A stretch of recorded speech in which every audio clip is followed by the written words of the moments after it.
Maqaa Waaqayyo Abbaatiif kan Ilmaatti kan Hafuura Qulqulluutti sadan Waaqayyo tokko biraa nagaarra caaluu nagaan Kiristoos Yesuus nagaan Waaqayyo Abbaa keenya biraa hunduma keessaniif baay'atu kabajamuuf jaallatamoo maatii Waaqayyoo waldaa tokkummaa Generation for True International Ministry jalatti kan argamtan biyya keessaaf biyya alaa biyyoota garaagaraa keessatti kan jirtan waldoota garaagaraa jalaa iddoo kana waldaa tokkummaa kana jalatti walitti qabamtanii kan jirtan dubbii Waaqayyoo bakkuma jiraattanii kan dhageessan nagaan dabalee daddabalee madda nagaa keenyaaf burqaa nagaa keenyaa isa ta'e Kiristoos Yesuus ilma Waaqayyoo biraa isiniif baay'atu. Waaqayyo sanu gargaaree karaa hundumaan wajjin ta'ee guyyaa irraa kanaan nu ga'ee guddaa goonee galateeffannaa. Maqaan Waaqayyoo haa eebbifamu. Baga jiraattanii har'a geessanii baga Waaqayyo isin gargaaree baga karaa hundumaa eegamtanii nama har'aa taatan kan nama jiraachisu Waaqayyoodha. Nama Waaqayyo jiraadhu jedhetu jiraata. Nama Waaqayyo iyyameeftu jiraata.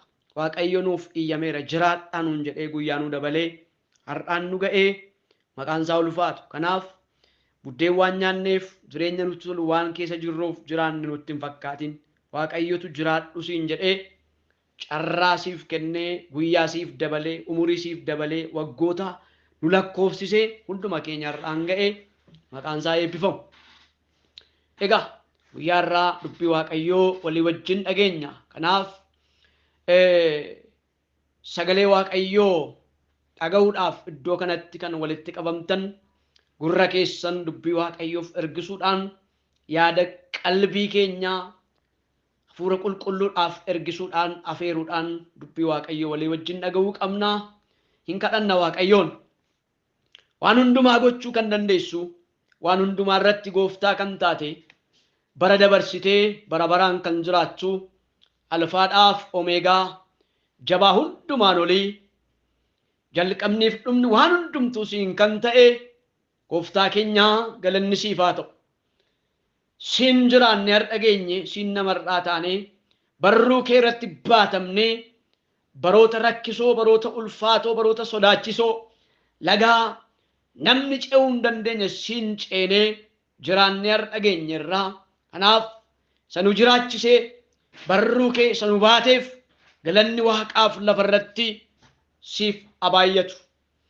Obboleessa koo gargaarte hojjetoota kana gargaarte paasteerota raajota lallaboota wangeelaa faarfattoota geggeessitoota waldaa garaagaraa kee jiran dura bu'oota kallattii hundumaa keessatti haala mijatuuf mijanne keessatti barruun kee nu baatee har'aan nu ga'eera. Kanaaf maqaa keef ulfina laanna maqaa kee eebbifna maqaa kee ol qabna maqaa mucaa kee maqaa Yesuus Kiristoosiin yaa Waaqayyo galanni guddaan siif abaayatu. Egaa ni gooftaa guyyaa har'aa kana fuula kee dura kan jirru ati nu gargaarte jennaan warratti gargaartetu fuula kee duratti argama. Warratti na barbaaddadhaa hidhetu barbaaddata. Warratti ayyaana baay'ifteef warratti araara gooteef warratti nagaa laatteef warra yaa Waaqayyo jiraachuun keetti dhaga'ametu fuula kee duratti argama. Baay'ee jira biyya lafaa kana keessa uumama hedduu jira gurguddoota baay'ee seenaan isaanii addunyaa irratti kan beekame maqaan isaanii namoota gidduutti hojii biyya lafaa kanaan kan beekaman adda dureedhaan maqaa kan dhaaman baay'ee jira. Garuu dadhaboota waldhaalota gooftaa warra hojii keetti waamte warra maasii keetti waamte kana fuula kee duratti akka argamnuuf ayyaana kee faraara kee waan nu baay'ifteef si haa galatu. Mammoosiin kadhadha gooftaa kunoo dura kee jirra dubbiin kee inni jireenyaa tunu biran darbin tokko tokko keenyatti adubbatamu dhoksaa kee nu barsiisi. Eenyullee beekumsa mataa isaatiin ogummaa biyya lafaatiin dhoksaa dubbii kee kana hubachuu barachuu hin danda'u. Fuurri qulqulluun ati barsiisaa keenya sammuu keenya bani macaafichi akka hubatanii fi sammuu isaaniif bane jedhamee sagalee kee keessatti akkuma dubbatamu maqaa gooftaa Yesuusiin dhoksaa dubbii kee kana, dhoksaa mootummaa kee kana, dhoksaa sagalee kee kana hubachuu akka dandeenyuu fi maqaa gooftaa Yesuusiin sammuu keenya bani, yaada garaa keenya bani, gurra qalbii keenya bani. Kanaan kan morman gooftaa keessa namaa bulanii yaada namaarra kan buufatan, dadhabbii kan namatti naqan, yaa Waaqayyo dhoksaan dubbii kee jireenya keenya keessatti nuuf galee nuuf jireenya keenyaaf akka hojii hojjenne, sanyiin dubbii kee nutti faca'ee biqilee ija gaarii akka hin godhanne, jireenya keenyatti bifa adda addaan xiyya kan darbatan ergamoonni dukkanaa lafa kanarra, garaa lafaa kana jala, samii kanarra bifa adda addaan kan socho'an humna maqaa isa du'a mo'ee ka'e maqaa Yesuus Kiristoosiin kan qabaman ta'an, ibidda Waaqayyoon kan nyaataman ta'an, billaa sagalee Waaqayyoon kan ciraman ta'an, gooftaa Yesuus dhoksaa dubbii kee kanaan kan hidhaman hiikaman, kan dadhaban jabaatan, kan dhukkubsatan fayyan, kan abdii kutatan abdii horatan, yaa Waaqayyo sin kadhadhaa.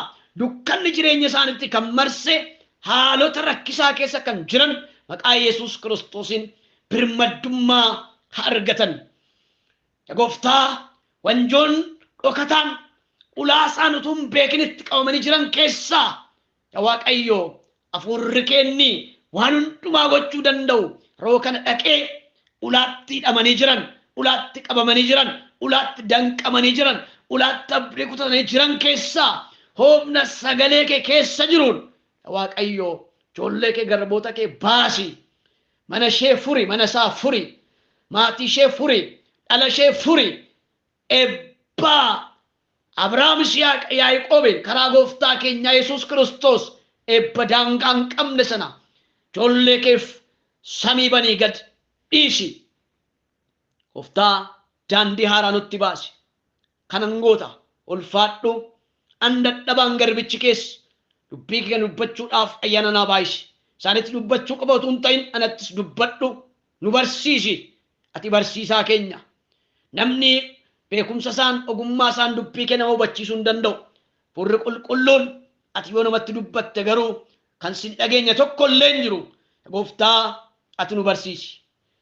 Waan dhimma nuu baasu, waan gatii qabu sana Ermiyaasiin isa waa'ee baafne dhiiftee isa waa'ee baasu yoo dubbatte afaan anaaf taata jette maqaa gooftaa Yesuusiin wanta waa'ee baasu, wanta dhimma baasu, wanta gatii qabu, wanta yaa Waaqayyo ijaarsaaf ta'u, wanta guddinaaf ta'u maqaa Yesuus Kiristoosiin nutti dubbadhu. Waan diigu malaa diigi, waan cabsu malaa cabsi, waan buqqisu malaa buqqisi, waan rukutu malaa rukuti. Gooftaa Yesuus hiddadhaa jireenya keenya keessatti biqilee hiddaaf hundee godhatee bara dheeraa eebba keenya kan nyaate geemii hafuura qulqulluu, ibidda hafuura qulqulluun tokko tokko laphee saba kee ijoollee kee keessaa, maasii kee isaa ati sanyii gaariitti facaaftu kana keessaa, mana qulqullummaa kee keessaa wanti rukutamu walaa haa rukutamu. Kana hin goota ulfaadhu. Maqaa Yesuus Kiristoos isa ittiin biyya lafaa jaallatte gooftaa keenyaan. Ameen. Galanni Waaqayyoof haa ta'u. Gooftaan haa eebbifamu. Egaa yeroo dheeraa bubbulleerra Waaqayyoo karaa garaa garaa nutti dubbachaa ture. Barsiisota wangeelaa, paasteerotaan, raajotaan Waaqayyoo dhoksaa gurguddaa nu barsiisaa ture. Torban kana guutuu agayya gaafa 15 kaasee hanga har'aatti har'ii guyyaan har'aa maal akka ta'e egaa beektu. Waaqayyo nu gargaaree bifa kanaan dubbii Waaqayyoo barachaa jirra. Har'a immoo Waaqayyoo wanta laphee koorra kaa'ee dhoksaa dubbii Waaqayyoo hamman hubadhamma furri qulqulluun na hubachiise sheer isinii gochuu yookaan walii wajjiniin akka barannuuf dubbii Waaqayyoo keessaa wangeelaa gooftaa keenya Yesuus Kiristoos wangeelaa Maatewos barreesse boqonnaa 24 lakkoofsa 45 kaasee kan jiru lakkoofsa gabaabaa dubbisuudhaan yaada irratti dubbachuun irra jiru yookaan dhoksaa dubbii Waaqayyoo kana waliin ilaala. Akkas jedha Yesuus itti fufee, egaa hojjetaan amanamaa fi ogeessi gooftaan isaa naa'ota isaa warra kaaniif yeroodhaan nyaata isaanii akka isaaniif kennuuf mana isaarraa kaa'atee isa kamire. Egaa hojjetaan kun gooftaan isaa dhufee akkasuma utuu hojjetuu kan isa argu gammachuu qaba. Dhugumaan isinitti hima, gooftaan isaa qabeenya isaa hundumaa irratti ajajjuu isaa godhachuuf jira. Ameen. Lakkoofsa 45 hanga 47 dubbise. Egaa akkuma dubbadhe karaa baay'ee Waaqa nutti dubbateera. Har'a ammoo sagalee kana Waaqayyo nutti dubbachuu barbaada. Akkas kan jedhu mata duree kana irratti dubbachuu barbaada. Hojjetaa amanamaadhaaf ogeessa yeroo isaaf kennametti hojjete yookaan utuu hin dabarsin itti gargaarame ta'uu qabna kan jedhu irratti hojjetaa amanamaa fi ogeessa yeroo isaaf kennametti hojjete yookaan utuu hin dabarsin itti gargaarame ta'uu qabna. Nuyi tokkoon keenya iddoo kanatti gooftaan keenya Yesuus Kiristoos itti fufee jedha. Wanta dubbate qaba dugda duubatti. Kanaaf itti fufee jechuudha kun jecha dhokataa wanta hammatee jiru of keessaa qaba. Jechoonni baay'een kanaan dura waan dubbatamanii fakkeenyi garaagaraa waan kaa'ameef. Keenyaaf guyyicha yookiis yeroocha homtunuu akka beekuu hin dandeenye yeroo ilmi namaa kun yeroo dhirsi misirroo kun deebi'eetti dhufu yeroo gooftaan keenya Yesuus Kiristoos deebi'ee mul'atu eenyullee akka hin beekne erga dubbatee booddee sagalee kana fixeetu itti fufee waan jedhu argina. Jecha baay'ee waan dubbatee fi jecha itti fufeedha kun. Kanaaf waa'ee yeroo irratti sagaleen kun ilaalchisee kan inni dubbatu yeroo waan jedhu deddeebi'ee kan nutti mu argina. Egaa yeroon biyya lafaa kana keessaa Waaqayyo waan hundumaa yeroodhaan kaa'ee yeroodhaafis kaa'e. Biyya lafaa kana keessaa hamma jirrutti wanti hundinuu yeroodhaan daangeffamaadha. Waaqayyo uumama hundumaa biyya lafaa kanaaf yeroo kenneeraaf. Yeroon immoo wanta darbinaan irra hin deebi'amnedha. Yeroon darbinaan irra hin deebi'amu, kaleessi irra hin deebi'amu. Kaleessi kaleessuma, harri har'uma. Kanaaf yeroon irra hin deebi'amu. Garuu yeroo itti hojjechuun namaaf kenname tokko mucaa namaafis uumama kamiif iyyuu yeroon itti hojjechuun yeroon itti jiraachuun namaaf kenname jira. Macaafni lallabaa sirriitti nutti dubbata. Macaafni lallabaa boqonnaa 3 waan hundumtuu yeroo akka qabu aduu kana jalatti Waaqayyoo yeroodhaan Waaqa hojii hojjetu, Waaqa yerootti fayyadamu, Waaqa yeroo ofii isaati itti gargaaramee mucaa namaaf immoo kennedha. Kanaaf yeroon murteessaa. Yeroon yoo itti hojjetan bu'a qabeessa nama godha. Yoo itti hojjetan yookaan yoo itti fayyadaman yeroon bu'a qabeessa nama taasisa. Yoo itti hojjechuudhaa baatan garuu itti gaafatamummaa jalaa nama oolchu yeroon yoo itti hojjetuuf isatti gargaaramuu fi bu'a qabeessa taasisa. Isa itti hin gargaaramneef garuu yeroon darbinaan itti gaafatamummaa jalaa ba'uu hin danda'u. Yookaan itti gaafatamummaa jalaa ooluu hin danda'u. Gatii kaffala. Yeroo sana waan ittiin gargaaramaniif yeroo isaaf kennametti waan ittiin fayyadamaniif gatiitti kaffaluunsaa dirqama mucaan namaa. Aniif isin garuu warra yeroo hubatanii beekan ta'uu qabna. Kanaaf macaafni qulqulluun keenya immoo macaafa ogummaati. Macaafa dhoksaa eenyuuf illee mul'achuu hin dandeenye. warra isatti amananiif karaa Kiristoos Yesuus dukkana keessaa gara ifaatti warra dhufanii fi jireenya ogummaa beekumsa waaqarraa wajjin kan wal qabate mucaa namaatiif kiristiyaanotaaf addumaan ogummaa dhokataa eenyullee qoree bira ga'uu hin dandeenye sammuu namaa kan banu jireenya namaa kan eebbisu macaafni keenya macaafa ogummaati. Macaafni keenya macaafa beekumsaati. Galanni Waaqayyoof haa ta'u. Macaafni nu fudhannu macaafni nu itti amannu kun yookaan sagalee Waaqayyoo kun sagalee warra gowwootaa miti.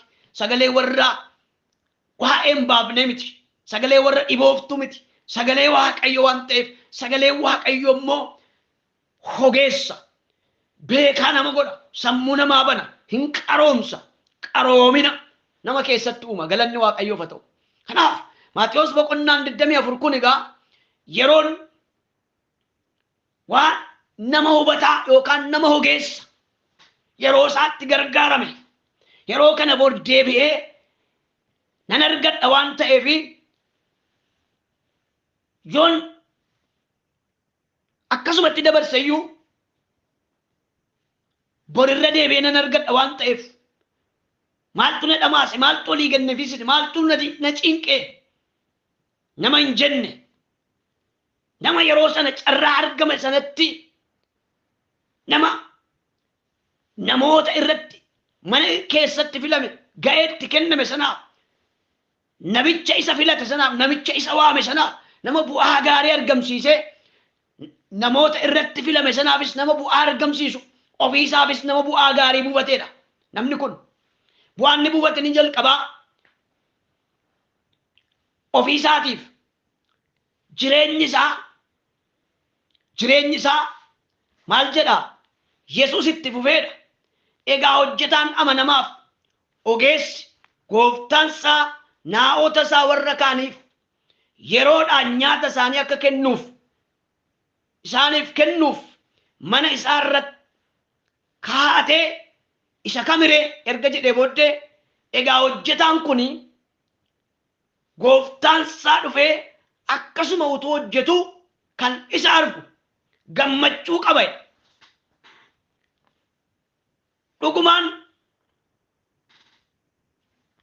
Dhugumaan isinitti himaa gooftaan isaa qabeenya isaa hundumaa irratti ajajjuu isa godhachuuf jira. Jireenya kaleessa keessa ture keessa jireenya gadi bu'aa sana keessa hojjettummaa keessaa gara iddoo ulfinaatti darbuunsaa yeroo itti gargaaramuusaati. Sababiin isaa ogummaatti gargaarame. Kanaafidha macaafni keenya macaafa ogummaati, macaafa beekumsaati, macaafa qaroominaati. Sababiin isaa wanta nama biraa madde miti, yaada fooniirraa kan madde miti,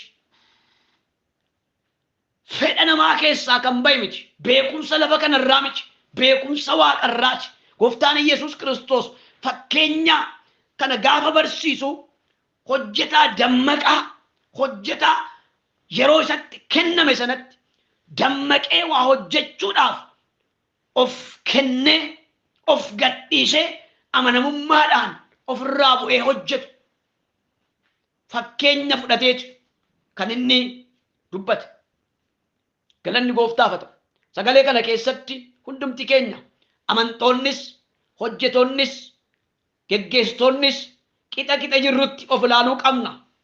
Qixa jirrutti ga'ee nutti kenname keessatti of ilaaluu qabna. Waaqayyo nu haa gargaaru. Kanaaf hojjetaan kun yeroo isaaf kenname sanatti gargaarame mana isaatti kennee biyya fagoo dhaqe. Biyya fagoo gaafa dhaqu garuu guyyaa akkasiin deebi'an jenne yeroo akkasiin deebi'an jenne torbanarraan deebi'a yookaan kudharfanarraan deebi'a hin jenne deemuusaa qofaadha. Amanamummaadhaan itti kenne amanamummaadhaan harkaa fuudhe. Garuu akkamitti deebi'ee dhufee harkaa fudhata laata? Maal harkaa fudhata laata? Maal irraa eegama laata nama kanarraa? Bu'aa maalii argamsiisa laata? of haa ilaallu asitti. Egaa fayyina keenya wajjin kan wal qabate inni tokkoffaan fayyina lubbuu dubbii Waaqayyoo argachuu keenyaan dukkana keessaa karaa Kiristoos Yesuus gara ifa jireenya bara baraatti kan dhufne nuyi ijoollee Waaqayyoo ta'uudhaan fayyina hundumti keenya fayyineerra. Eenyurra caalmaadhaan hin fayyine.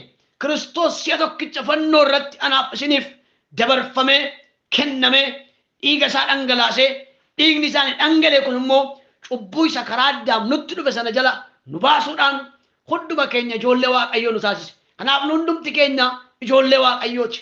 Itti gaafatamummaa nuti lubbuu keenyaaf fuune jireenya kiristiyaanummaa keessatti akka nama dhuunfaatti itti gaafatamummaa lubbuu keenyaa qabna. Karaa kan biraa itti gaafatamummaa maatii qabaachuu dandeenya. Warri maatii qabdan inni kan biraan itti gaafatamummaa waldaa kiristiyaanaa ga'ee hojii geggeessummaa qabna. Wanta baay'ee tuqa kun wanta baay'ee tuqa. Ga'ee nama tokkorraa fayyina isa karaa Kiristoos arganne eeguudhaaf ijarraa argamsiisuudhaaf bu'aa gaariirraa argamsiisuudhaaf gooftaan keenya Yesuus Kiristoos guyyaatti deebi'ee dhufutti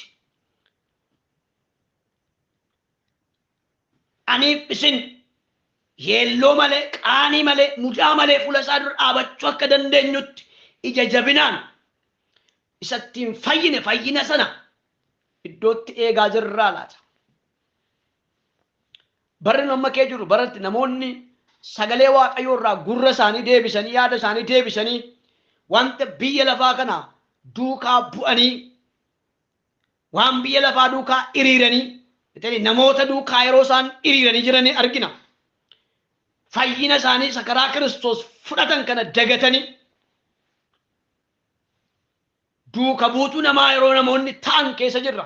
Nu duuka buutuu Kiristoos malee duuka buutuu namaa miti. Namni nu barsiisuudhaaf barbaachisaa namootarraa barachuudhaaf dubbii Waaqoo namootarraa dhaga'uudhaaf barsiisota wangeelaa raajonni luboonni kennaa garaa garaan Waaqayyo dubbii isaa nutti dubbachaa jira.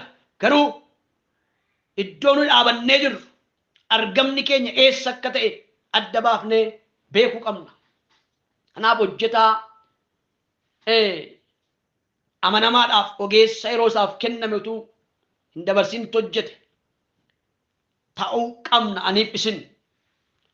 Inni kun dhimma waldaa geggeessuu qofa ilaallata miti. Dhimma lubbuu, dhimma hoggansaa, dhimma hojii, ga'ee hojii garaa garaa irra hiriirree jirru kamittiyyuu wanta hedduutu qaba caafni kun. Sababiin isaa namni utuu ofiif hin dhaabbatin nama biraadhaaf ta'uu hin danda'u. Namtichi kun gooftaan keenya Yesuus Kiristoos fakkeenyaan kan inni fudhatee barsiise nama hojiidhaaf ga'eessa, nama kaan sooruu danda'u, nama kaan dura bu'ee hoogganuu danda'u, ofiisaafis ga'ee mataa isaatii nama ba'uu nama danda'u. Garuu fakkeenya nama biraas goodaatti hin kaasa. Garuu hojjetaan hamaan sunedha. Yaada isaa keessatti gooftaan koo hin tura hin jedhataa. Hojjetoota akka isaati reebuu ofii isaatiif immoo nyaachuu warra machooftu wajjin dhuguu hin jalqabata. Yommus gooftaan isaa guyyaa inni hin eeginitti yeroo inni hin beekinitti hin dhufaa jedha. Yeroo inni hin eeginitti guyyaan hin beekinitti hin dhufaa. Walumaa galatti guyyaa deebi'ee dhufuu gooftaa keenyaa Yesuus Kiristoos kan mul'isu nutti maa jira malee waa'ee mana nama dhuunfaa tokko yookaas mana abbaa qabeenyaa tokko nutti himuu barbaadee miti, nu barsiisuu barbaadee miti. Wangeelli keenya waa'ee deebi'ee dhufuu ilma Waaqayyoo aniif isin maal qabannee fuula Waaqayyoo dura dhaabachuutu nurra jira. Kanatti aansee kan jiru kutaadhuma kana keessaa fakkeenya durboota shananii abshaalota durboota shanan immoo gowwoota warra ta'an waa'ee dhissa misirroo eeggachuudhaaf warra filaman san warra fo'aman san fo'amuu isaanii sana keessatti wanta barbaachisu qabatanii kan ba'an hanga dhumaatti waan isaanirraa eegamu hubannaa ogummaadhaan guuttatanii warri ba'an jiru. Warri kaan immoo akkasumatti hafu'aman iyyuu malee wanta amma dhumaatti isaan dhaabu tokko cuunfaa ejessaa kan hin qabne qodaa ibsaa qofaa qabatanii ba'an dhirsi misirroo hin ture jedha. Hin ture dhufa ture yeroo inni itti dhufu waan hin beekneef hin dadhabanii hin rafanii hin muganedha. Yeroo isaan hin beeknetti Wangeeluma Maatewos kana boqonnaa 25 lakkoofsa 6 sagalee akka jedhu argina. Halkan walakkaa immoo sagaleen guddisee dhirsi misirroo kunooti isa simuudhaaf ba'aa jedhutu dhaga'ame. Yommus durboonni sun hundinuu ka'anii ibsaa isaanii tottolfatanii warri gowwoonni warra abshaalotaan ibsaan keenya dhaamuuf jedha cuunfaa ejessaa keessanirraa waanuuf kennaa ittiin jedhaniin warri abshaalonni garuu deebisanii warra gurguran bira dhaqaatii bitadhaa malee innoo isiniifis nuufis hin ga'u jedhani. Yeroo isaan bitachuu dhaqanitti dhirsi misirroo hin dhufe. Warri qophaa'an isaa wajjin mana cidhichaatti ol hin galan balballi cufame jedha. Ilaalaa yeroo waan jedhu argina irra deddeebine. Yeroo itti gargaaraman yeroo isaaniitu hin dabarsin amanamummaadhaan waan isaan tursiisuu danda'u cuunfaa ejersaa kana wanta amma dhufa dhirsa misirroo kanatti isaan tursuu danda'u. Gaafa dhirsi misirroo dhufu immoo wanta fuula isaa dura isaan dhaabachiisu isaa wajjin akka isaan carraa argatanii dhaabatan waan isaan godhu guutummaatti qabatanii ba'an yeroodhuma ba'an. Har'a aniif isin maal qabannee jirra laata? Cuunfaa ejersaa keenyaa jireenya kiristiyaanummaa keenyaa keessatti iddoo dhaabannee jirru of ilaallu. Yeroo nuuf kennametti itti hojjechaa jirra. Attamitti deddeebi'aa jirra. Betalee bara dhumaa kana keessa yeroo amma keessa jirru kana keessa yeroo namoonni hedduu harkatti jireenya kiristiyaanummaa bita gale kana keessa yeroo namni waan biyya lafaa wanta darburra ija isaa kaawwatee fayyina isa karaa Kiristoos argaterraa ija isaa kaase kana keessa aniif isin maal qabannee jirra? Yeroon kun maal fakkaata isin biratti? Boloota koo baay'ee dubbachuun jireenyan ta'u jiraachuun garuu jireenya namaaf ta'a. Dhoksaa dubbii Waaqayyoo kana keessatti aniif isin of ilaaluu qabna. Cuunfaan ejessaa keenyaa jira kan ittiin deebi'ee dhufuu gooftaa keenya Yesuus Kiristoos eeggannu. Egaa amanamummaadhaan ogummaadhaan deddeebi'uun akka nurra jiru kutaa kana keessatti argineerra. Mee sagalee Waaqayyoo keessaa wantoota akkamitti deddeebinu akkamitti yeroo nuuf kennametti gargaaramnu isa jedhuudhaaf wantoota lama argina. Hariiroo nuti Waaqayyo wajjin qabnu maal fakkaatan tokkoffaan, lammaffaan hariiroo nuti namoota wajjin qabnu maal fakkaata yookaan walitti dhufeenyi nu Waaqayyo wajjin qabnuu fi walitti dhufeenyi nu namoota wajjin qabnu maal fakkaata? Sababiin isaa dubbiin Waaqayyo yeroo hundumaa seera uumaatii amma mul'ataatti yoo kaaftan Waaqayyo wajjin akkaataatti jiraannuu fi namoota wajjin akkaataatti jiraannu kan nu barsiisudha.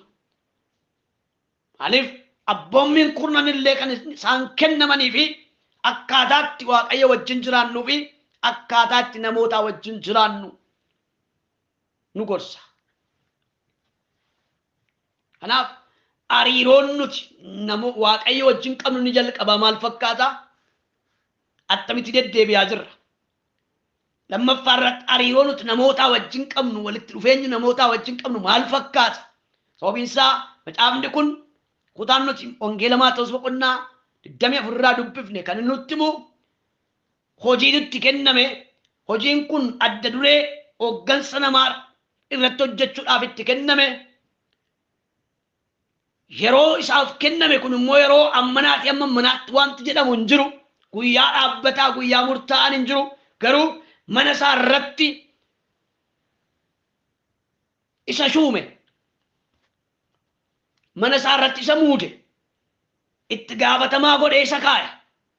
Garuu yeroo isaatti gargaaramuudhaan hamma gooftaan isaa kun deebi'ee dhufutti dammaqee otoo hojjetu gaafa inni deebi'ee dhufu gooftaan isaa kun utuu inni hojjetu gaafa argu gammachuun isaa guddaa taa'e. Maqaa gooftaa Yesuus Kiristoosiin kiristiyaanummaa kan guyyaa tokko, kan bara tokko, kan yeroo gabaabduu, kan torban tokko, kan gaafa raajiin dubbatamu, kan gaafa konferensi, kan gaafa wanti tokko sochiin biyya lafaa kana keessaa yookaan jechi babbareedaan dubbatamu, jechi namatti tottolu, gurraaf tolu, jooroo daabbaasa jedhamu sana isaaf kan dubbatamu qofa kan kiristiyaanummaan nutti to'ataanaan nuyi hojjetaas ogeessa sana utuu hin ta'in warra gowwoota sana keessaa tokko akka taanechi of ilaaluu qabnu. Waaqayyoo kana ta'uun waa oolchu. Kanaaf hariiroo nuti Waaqayyoo wajjin qabnu ni tokkoffaan jabaachuu qaba. Akkamitti jaalalli gooftaan nuuf raawwate maal akka ta'e hubachuudhaan deddeebi'uu qabna. Jaalalli Waaqayyoo karaa gooftaa keenya Yesuus Kiristoos nutti agarsiise waan biyya lafaa kanaa wajjin waliin qabatu. Dhabuuf qabaachuu, beela'uuf quufuu, namoota nama jaallachuu dhiisuu wajjin waliin qabatu. Jaalalli sun jaalala addaati. Gatii guddaa kaffalame. Aarsaa guddaa kaffalame. Kanaaf yeroon siif kenname kun yeroo Waaqayyo anaaf jiraadhu, ati mucaa kooti, ati hojjetaa kooti, ati hojjettuu kooti jedhee yeroo Waaqayyo siif kenne baratti tajaajiltu, baratti geggeessitu, baratti faarfattu, baratti amantuu jiraattu keessatti ogummaan itti gargaarame, jireenya qulqullaadhaan, jireenya dhugaadhaan guutame amanamummaaf Waaqayyoon jiraadhu. Sababiin isaa gatiin siif kaffalame gatii salphaa miti. Jaalala gooftaa hubachuudha. Sababiin isaa akkasumatti jaallatamne nuyi gatii guddaa kaffallee miti kan nu jaallatamne. Nutu aarsaa kaffalee jaallatame miti. Aarsaatu nuuf kaffalamee nu jaallate. Gatiitu nuuf kaffalamee nu jaallate. Nutu gatii kaffalee barbaaduu qaba ture. Sababiin isaa nu ijoollee dheekkamsa Waaqayyoo jala galan turre. Karaa Kiristoos Yesuus garuu dheekkamsa jalaa baane. Jaalala Waaqayyoo isa guddaa. Isa kana jaalala gooftaa maal akka ta'e beekuu qabna.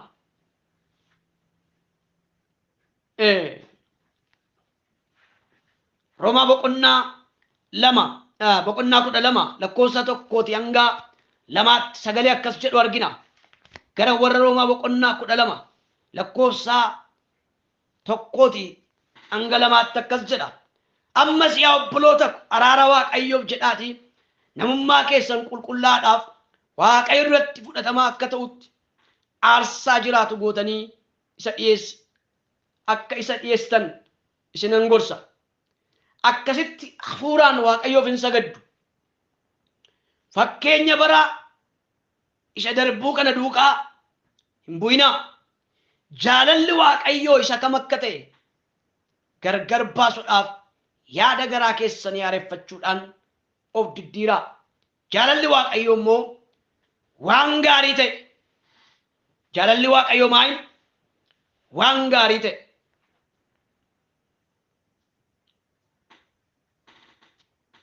Jaalalli Waaqayyoo waan gaarii ta'e, waan isa duratti fudhatamaa ta'e, waan akeeka isaa fiixaan baasus hubachuudha.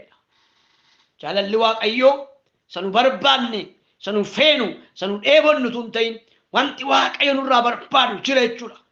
fedha waaqayyo wanti nu yeroo itti raawwachuu qabnu yeroo amma kiristiyaana taane jiru kana jedhe yeroo amma amantoota taane jiru kana jedhe yeroo amma tajaajiltoota taane jiru kana jedhe yeroo amma raajota taane jiru kana jedhe yeroo amma faarfattoota taane jiru kana jedhe yeroo amma geggeessitoota taane jiru kana jedhe yeroo amma kiristoosiin fayyisaa lubbuu keenyaa godhannee fudhannee jiru kana keessatti wanti waaqayyo nurraa barbaadu fedhi waaqayyo yookaan yaanni waaqayyo waan gaarii ta'e waan isa duratti fudhatamaa ta'e waan akeeka isaa fiixaan baasu hubachuudha. Waan barbaanne hin jedhu dhaloonni shanaa waan barbaade fidha qofaadha. Si'a baay'ee jireenya kiristiyaanummaa keessatti namoonni kan isaan hin jabaanneef dubbii waaqayyoo irratti hundeen amantii keenyaa ijaaramee waan hin jirreefidha. Raajota irratti akkas hoggaan jedhu raajonni hin barbaachisan jechuu komiti. Macaafni qulqulluun isin hundee raajotaaf ergamootaa irratti ijaaramtanii jedha.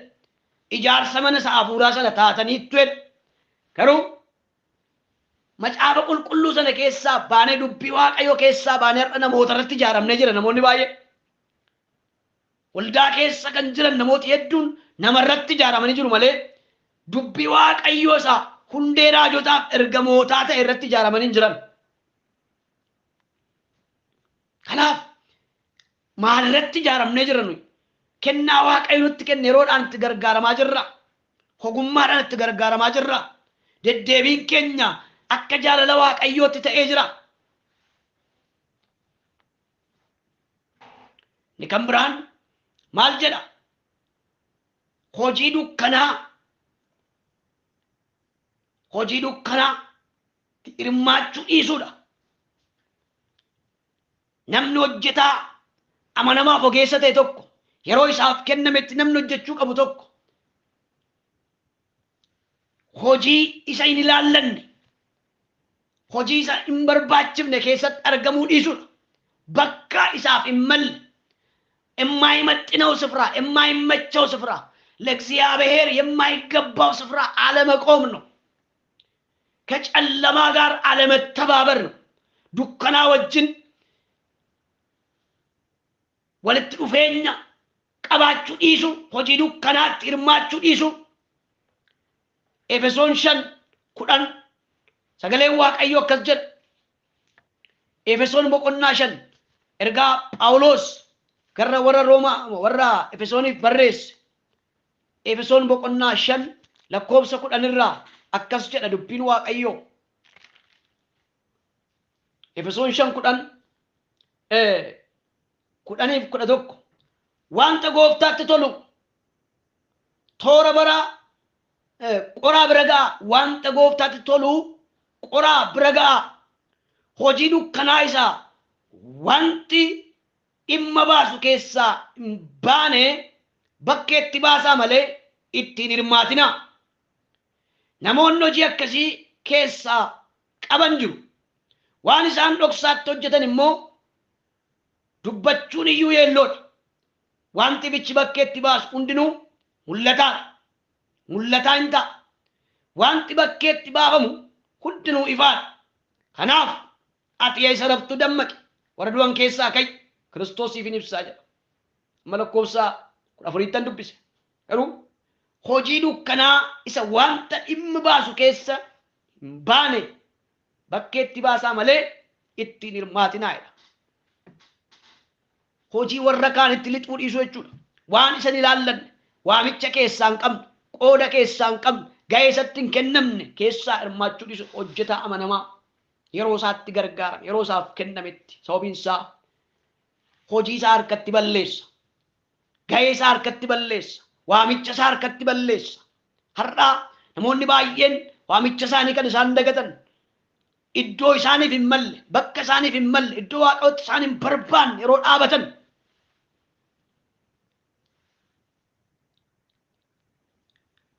ergaa isaanii kennaa waaqayyoo isaanitti kenne hojii waaqayyoo isaanitti kenne kan dadhabsiisan iddoo waaqayyootti isaan hin barbaanne dhaabachuudha. Kanaaf jalqabaa jaalalli gooftaa maal akka ta'e hubachuudhaan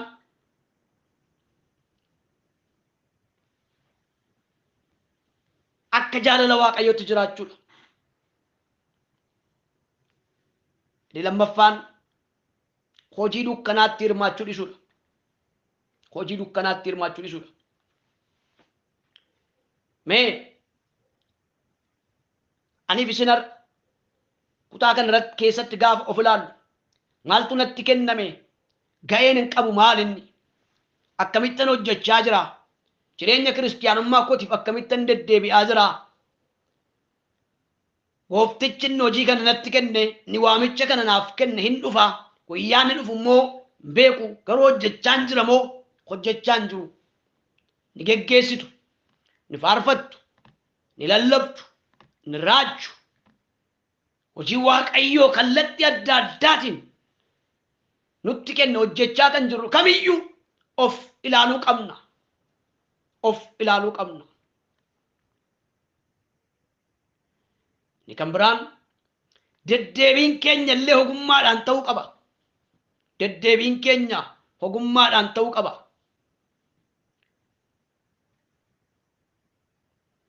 Akkaataa nuti deddeebinu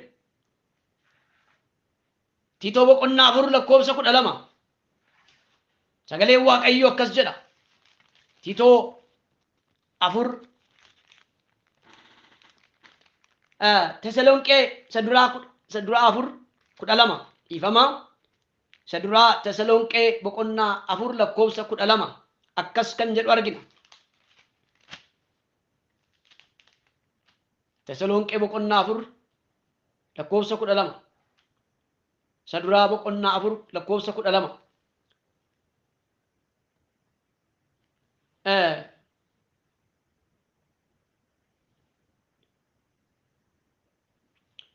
Akkas jedha.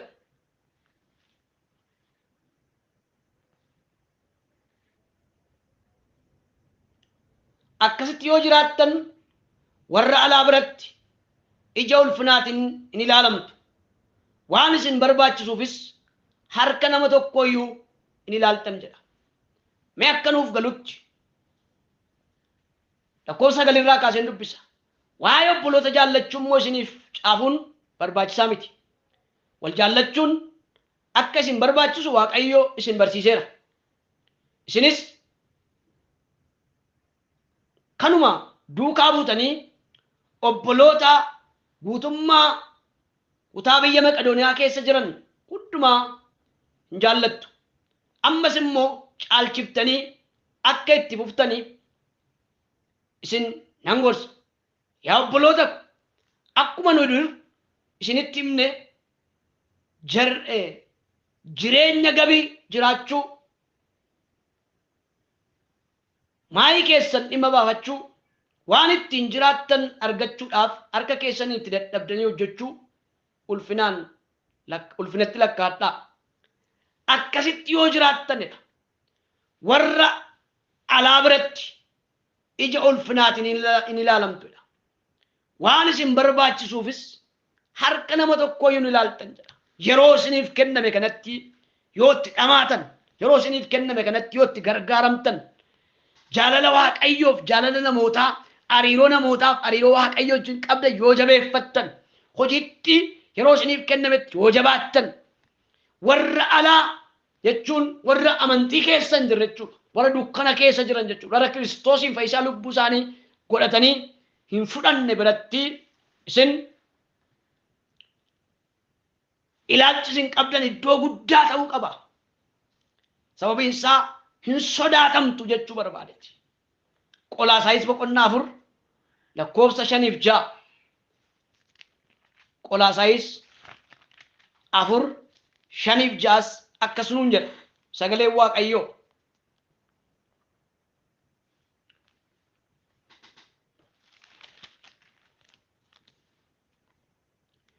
Yeroo isiniif kenname utuu hin dabarsin itti hojjechuudhaan namoota waldaa kiristiyaanaa keessa jiran hin jirre wajjin akka itti jiraattanii amaleeffadhaa. Akka itti jiraattan ogummaadhaan amaleeffadhaa. Haasaan keessan yeroo hundumaa gurratti kan tolu, akka soogiddaas mi'aa ta'u. Namaaf immoo adduma addaan deebisaaf deebisuun ta'u beekaadha. kun hariiroo namaa wajjin qabnu kan jabeessuudha. Kanaaf deddeebiin keenya ogummaadhaan ta'uu qaban sadaffaan. Tokkoffaa irratti jaalalli gooftaa maal akka ta'e adda baafnee beekuudha. Lammaffaan hojii dukkanaatti hirmaachuu dhiisuudha. Sadaffaan deddeebiin keenya ogummaadhaan kan guutame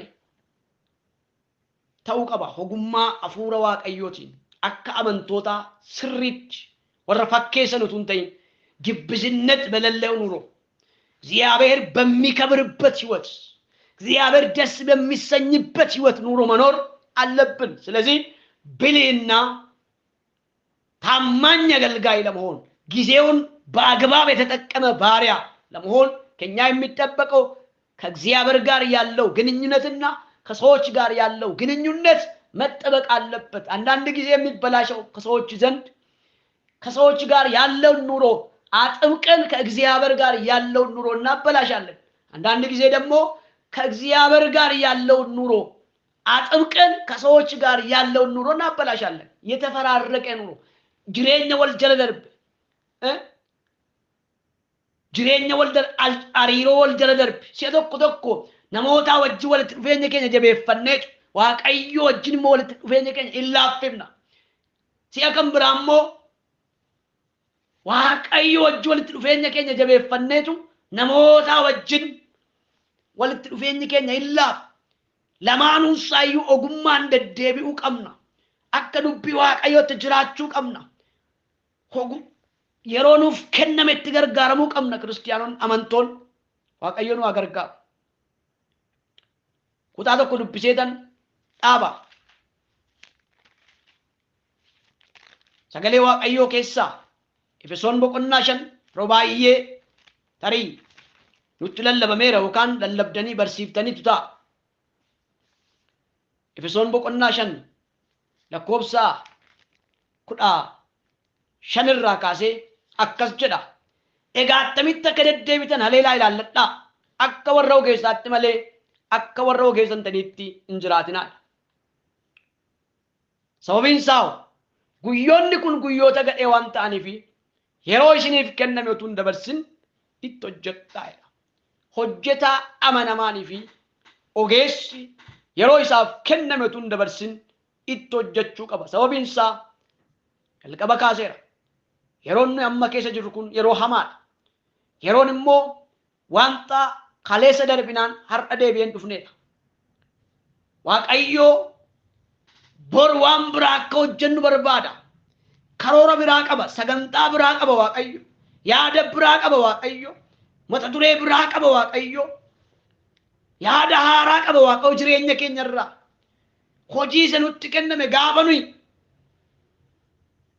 maayii baafnu yookaan raawwannu waaqayyo sagantaa addaa nuun hojjechuu jalqaba. Kan nuti darbuu dadhabnuuf walitti dhufeenyi nu waaqayyo wajjin qabnu yeroo baay'ee dadhabaa ta'e argama. Waaqayyo nu gargaaru. Gooftaan nu gargaaru. Obboloota ko aniif isin namoota warra kaan irraa adda kan nu taasisu kiristiyaanummaa afaanii qofa utuu hin ta'in kiristiyaanummaa lallabuu, kiristiyaanummaa faarfachuu, kiristiyaanummaa raajuu, kiristiyaanummaa somaaf sagadaan beekamu qofa utuu hin ta'in kiristiyaanummaa ijaan hojiidhaan mul'atu irra keessaan namoonni kan beekan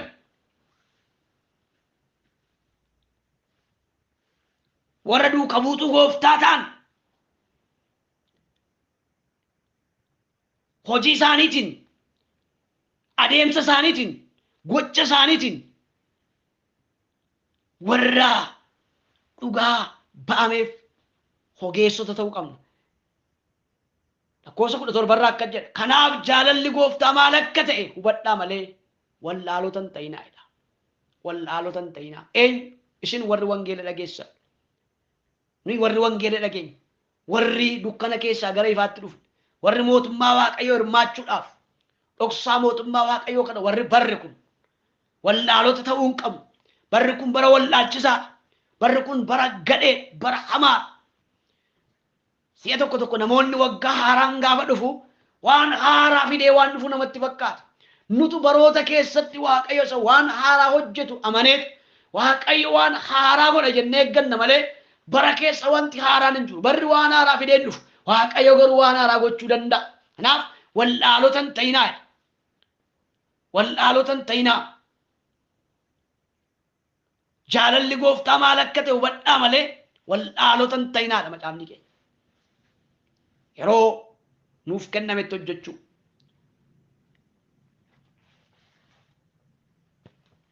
Namoota wajjin jiraachuudhaaf maal gochuu qabna? Hariiroo Waaqayyo wajjinii wantoota afur kaaseera. Jaalala gooftaa maal akka ta'e hubachuudha. Hojii dukkanaatti hirmaachuu dhiisuudha. Deddeebiin keenya ogummaadhaan ta'uu qaba. Yeroo itti hojjennu adda baafnee beekuu qabna. Inni arfaffaan yeroo itti hojjennu adda baafnee beekuu qabna. Yeroon sun yeroo nuyi waatti dhimma baafu, yeroo nuyi barannu taanaan, yeroo nuyi nagannu taanaan, yeroo itti kadhannu taanaan, yeroo itti hojii Waaqayyoo geggeessummaa waldaa kiristaanaa geggeessu taanaan, yeroon sun yeroo itti hojjettee hojii isaa ga'ee sanaaf itti waamamte namoota biraatti dabarsitee laattuudha taanaan jenereeshinii itti fufutti dhalootatti haanutti amanamummaadhaan dabarsitee kan Waaqayyo itti dabale hojjedhu siin jennaan immoo hojii isa kan biraatti dabarta gara isa caalutti gara isa itti haanutti macaafni akka jedhamte yoo Waaqayyo jedhe gara isa itti haanutti darbuuf jirra jedhaa. Galanni Waaqayyoof ta'u jireenya achuma hin jiraatu ክርስቲያኑን gara isa caalutti gara isa itti haanutti darbuu qabu. ወደሚቀጥለው ምዕራፍ ወደሚቀጥለው አዲስ ነገር መሻገር ነው የክርስትና ህይወት። በትላንትና ህይወት መመላለስ አይደለም፣ በዳታነት መመላለስ አይደለም፣ በቸለኝነት መመላለስ አይደለም። ጅሬኛ ዳጉማት እንደደቡት ጅሬኛ ዱጉማ እንደደቡት ጅሬኛ ሃራ ረቦቆና ሃራ ትደርቡዳ ዋቀየኑ አገርጋር ኤጋ አሪሮኑት ነማፍ ወጅን ቀብኑ ማልተው ቀበሰይሩፍ ገባብሰን ዱበደ ሰቀና namootaaf jaalala gaarii jaalala dhugaa ta'e qabaachuu qabna. ግብዝነት የሌለው ፍቅር እውነተኛ ፍቅር ሊኖረን ይገባል። ሰዱራ ጢሞቴዎስ ሰለመፋ ጢሞቴዎስ በቆና ለማለኮብሳ ድደም ያፉር እስንዱ ቢፈጣ ንከምብራን ሮሜ በቆና ቁዳለማ ለኮሳ ገለራ ወልጃለቹ ከሰን jaalala dhugaa ta'udha. Namoota jaallachuun keessan dhugaatti ta'udha. Naaf hariiroon nuti namaa wajjin qabnu yeroo nuuf kennametti hojjechuudhaaf Waaqayyoo kan inni nu kaa'e hariiroo nuti namaa wajjin qabnu jabaachisuudhaaf jaalala dhugaa namootaaf qabaachuu qabnu. Inni lammaffaan waliif danda'u. Ishee tokko tokko namoonni anuma ta'e jedhu namoota biraadhaan persentii 50 walitti dhufuu danda'a namni. dhibba namni lama nama tokko ta'uu hin danda'u. Yaadni nama lamaa yaada nama tokko ta'uu hin danda'u. Sababiin isaa wanti isa bira hin jirre ishee bira jira. Wanti ishee bira hin jirre immoo isa bira jira. Wanti na bira hin jirre nama kan biraa bira jira. Yaada sana walitti finneetu wal dandeenya.